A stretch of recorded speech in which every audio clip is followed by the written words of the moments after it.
నాదే కరెక్ట్ అంటారు. ఇతరులను బెదిరించి మాటలు మాట్లాడి, ఇప్పుడు భార్య భర్తలలో కూడా చూసినట్లయితే అట్లాంటి లేరు, భర్తలు లేరా, నా మాటే గెలవాలి.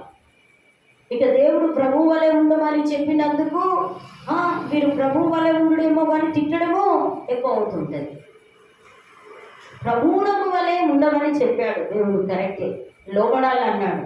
ఇక లోబడినప్పుడల్లా తిడుతుంటే పడతారా? చెప్పండి, మీరే చెప్పండి. స్త్రీలైన వారు, పురుషులైన వారు చెప్పాలి, అంతేనా కదా? భర్త ఊరికే తిడుతుంటే ఏమనిపిస్తుంది చెప్పండి? లోబడ బుద్ధి అవుతుందా? ఇంకోటి భార్య తిడుతుందనుకో, భర్తకు ఏమనిపిస్తుంది? ప్రేమించ బుద్ధి అవుతుందా?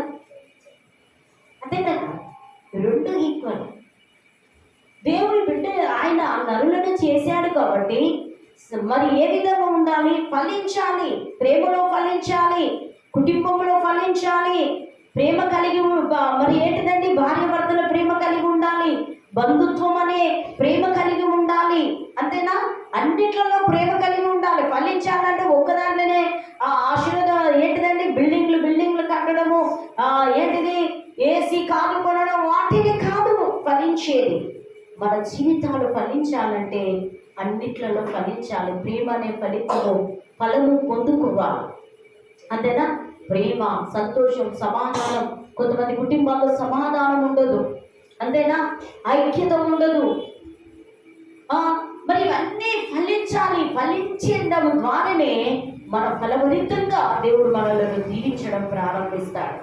కాబట్టి మీరు ఆలోచించండి, మీరు ఫలించండి అని ఈ యొక్క నోవా కుమారులతో వీరితో చెప్తున్నారు.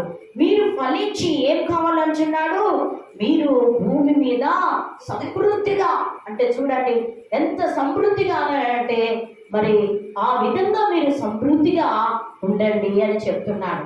కాబట్టి ప్రియ సహోదరి సహోదరులారా, మనం ఫలించాలి అని అంటే దేవుని యొక్క మాటకు, దేవుని యొక్క ఆజ్ఞలను లోబడి మనం జీవించడం ప్రారంభించాలి.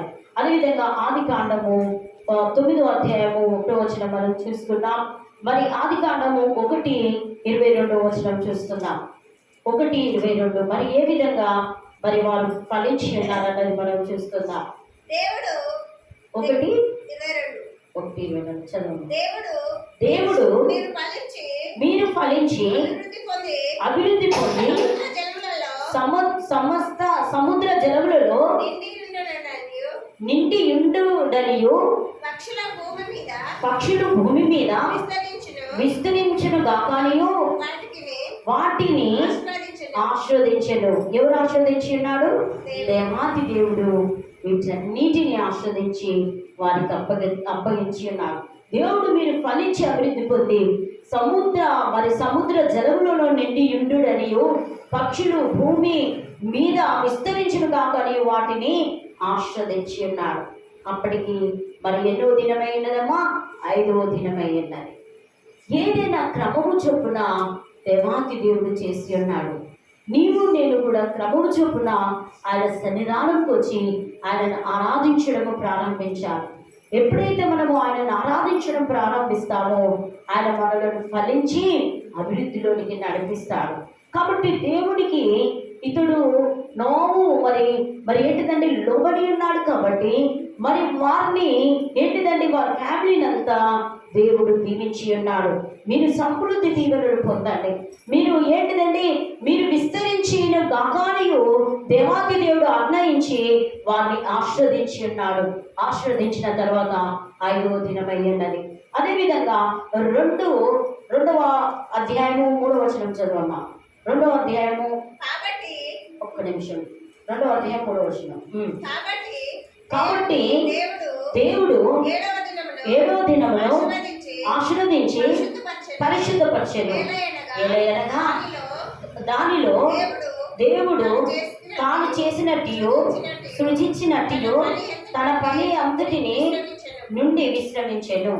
ఇక్కడ ఏంటంట చూసినట్లయితే, కాబట్టి ఇక్కడ ఆకాశమును భూమియు వాటిలోనున్న సమస్త సమూహమును సంపూర్తి చేయబడి ఉన్నది. దేవాది దేవుడు ఆ యొక్క ఆకాశమును భూమిని మరి ఏంటిదండి మరి సృష్టించి ఉన్నాడు. ఆకాశమును భూమిని సంపూర్తి చేసి ఉన్నాడు. అంటే పూర్తి సంపూర్తిగా చేసి ఉన్నాడు. చేసిన తర్వాత దేవుడు తాను చేసిన తన పనిని 7వ దినములోనే సంపూర్తి చేసి ఉన్నాడు. ఏంటిదండి? 7వ మాట సంపూర్ణ మాట, సంపూర్ణమైనది. ఏంటిది 7వ మాట? సంపూర్ణమైనది. కాబట్టి సమాప్తమైనది అన్నట్లు ఇక్కడ ఏం చేశాడు? 7వ దినమున సంపూర్తి చేసి తాను చేసిన పని అంతటి నుండి 7వ దినమున ఏం చేశాడండి? విశ్రమించాడు. చాలా మంది అంటారు 7-6 దినాలు పని చేయాలి, కష్టపడి పని చేయాలి, కష్టపడి పని చేయాలని చెప్తారు. కష్టపడి పని చేయాలి, భార్య పిల్లలను పోషించాలి, అంతేనా కాదు? కొంతమంది కష్టపడి పని చేసి కుటుంబాన్ని పోషిస్తారు. వాళ్ళు పోషించిన తర్వాత పని చేస్తేనే పోషింపబడతారు, పని చేయకపోతే పోషింపబడతారు. ఒడ్డునే ఉంటే పోషింపబడుతుందా? చాలా మంది పెద్దోళ్ళు అంటారు ఎంత ఆస్తి ఉన్నా కూడా తింటా ఉంటే తగ్గుతూ ఉంటుంది కానీ పెరుగుతూ ఉంటుందా? అంతేనే కాదు. కాబట్టి ప్రియమిత్రులారా, పని అనేది ఉండాలి. కాబట్టి పని చెప్పడం కాదు, క్రియలలో ఉండాలి. అంతేనా?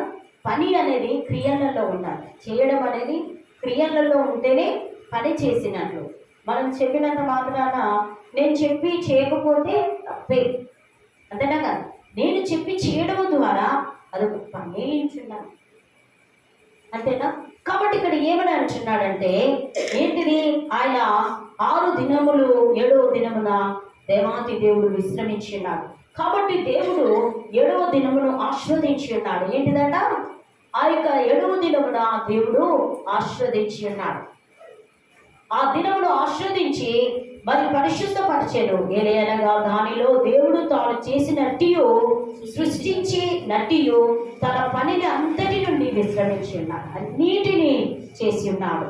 ఆకాశము, పక్షులు, జంతువులు, ప్రతి దిక్కులు, ప్రతి ఒక్కటి ప్రాణిని చేసి ఉన్నాడు. మరి చేసిన తర్వాత మానవుణ్ణి కూడా చేసి ఉన్నాడు. కాబట్టి ఈ అన్నిటికీ చేసి 7వ దినమున ఆయన విశ్రమించి ఉన్నాడు. విశ్రమించిన తర్వాత మరి చూడండి, ఇక్కడ మరి సృజించినట్టు తన పనిని అంతటిని మరి విశ్రమించినాడు. పని ఏదైనా కానివ్వండి, నువ్వు చర్చికి రావడం, దేవుడి సన్నిధానంలో ఉండడం కూడా పనే, ప్రార్థన చేయడం కూడా పనే, అంతేనా? పండుకోవడం పనే అని చెప్పండి. కొంతమంది చాలామంది అంటారు మా మా నాన్న వాళ్ళు ఏంటంటే తొందరగా లేవాలి అని చెప్పేది. ఎప్పుడైనా కానివ్వండి మధ్యాహ్నం పడుకోనియకపోయేది. ఎందుకని అంటే మార్నింగ్ కూడా పడుకుంటే 9 గంటల దాకా పడుకుంటే ఏంటిది మంచిది కాదు అని చెప్తారు, అంతేనా కాదు? పెద్దలు అంటారు మంచిది కాదు అని చెప్తారు. తొందరగా కొంతమంది అయితే పడుకుంటూనే ఉంటారు. వాళ్ళకి ఇంకా ఏంటిదంటే అదే పని అని కొంతమంది అదే పనిగా పెట్టుకుంటారు, అంతేనా? అది ఏ దానికి సాదృశ్యం చెప్పండి? సోమరితనం. ఇంకా ఏ దానికి సాదృశ్యం? దరిద్రతకు కూడా లేమికి కారణమవుతుంది, అంతేనా? లేమికి కారణమవుతుంది ఊరికే పడుకోవడం. ఆ పడుకునే టైంలో ఏం చేయాలి? ప్రార్థన చేయాలి. ఆ పడుకునే టైంలో బైబిల్ చదవండి, మోకరించండి, అంతేనా కాదు? కాబట్టి ఏంటంటే ఏం చేయాలి? దేవుడు ఆశీర్వదించి ఉన్నాడు. ఏంటిది? మరి అంత పనంతా ముగించుకొని 7వ దినమున విశ్రమించి ఉన్నాడు. కాబట్టి అదేవిధంగా దేవుడు మరి ఇక్కడ చూసినట్లయితే ఇంకోటి 129 చదవండి. సామ్స్ 128 కీర్తనలు 128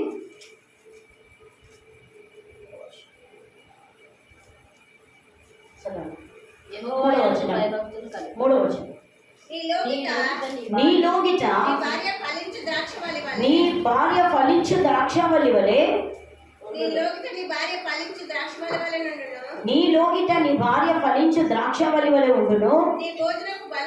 నీ భోజనపు బల్ల చుట్టూ నీ పిల్లలు ఒలీవ మొక్కల వలె ఉండును. చూసారా ఎంత మంచి మాట.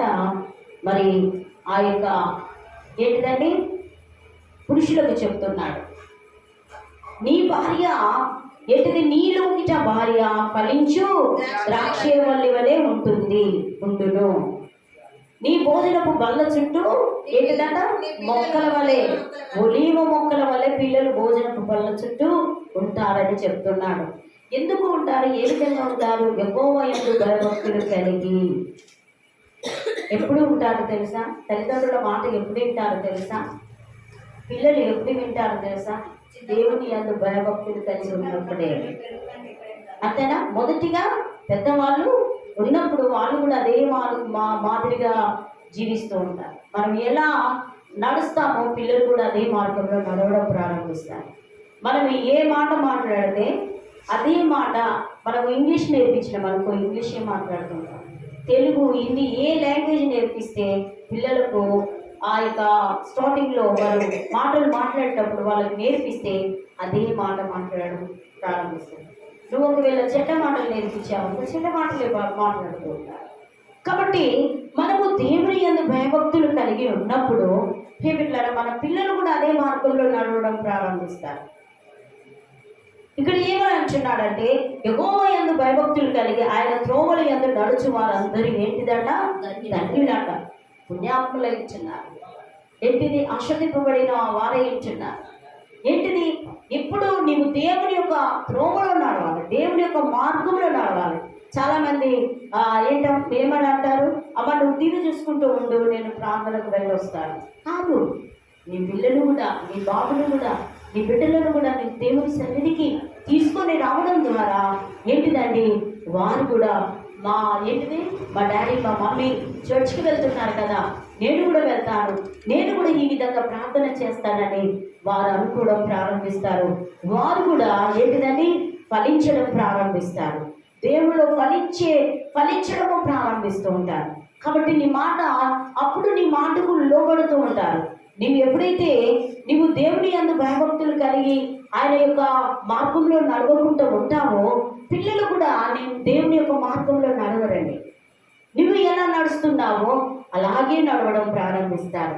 కాబట్టి ఇది మనము నేర్చుకోవాల్సింది ఏంటంటే, మనం ఏ విధంగా దేవుని యొక్క త్రోవలో మంచి మార్గంలో నడుస్తున్నామా, మంచి మార్గంలో మనము దేవునికి మంచి మార్గంలో మనము ఎన్నుకున్నామా, మంచి మార్గమును ఎన్నుకున్నామా అన్నది మనము దృష్టించుకోవాలి. ఇక్కడ అంటున్నాడు చూడండి, నిశ్చయంగా ఎప్పుడైతే నువ్వు దేవుని యందు త్రోవలో నడుస్తావో, నిశ్చయంగా అంటే ఖచ్చితంగా నీవు నీ చేతుల కష్టార్జితం అనుభవిస్తావట. నీవు ఏంటంట? నిశ్చయంగా ఎప్పుడైతే నువ్వు దేవుని యొక్క మార్గంలో నడుస్తావో, కుటుంబము కానీ, వ్యక్తి కానీ, మరి పర్సన్స్ కానీ, ఎవరైనా కానీ దేవుడిలో ఎవరైతే నడుస్తారో వారు నిశ్చయంగా వారి చేతుల కష్టార్జితమును దేవుడు వారు అనుభవిస్తారట. చూసారా? వారి జీతము వారు అనుభవించడం ప్రారంభిస్తారు. నీవు ధన్యుడము అంటున్నాడు. ఏంటిదట? నువ్వయ్యా ధన్యుడవయ్యా. అందుకోసం అంటున్నాడు, నీవు ధన్యుడవు, నీ లోబిడ్డ, నీ భార్య ఫలించు ద్రాక్షవల్లి వలె ఉంటుంది. కాబట్టి అది ధన్యత పొందుకోవాలంటే పురుషుడే కానీ స్త్రీయే కానీ దేవుడిలో ఫలించడం నేర్చుకోవాలి. దేవుడిలో ఫలించినప్పుడు నీవు ధన్యుడము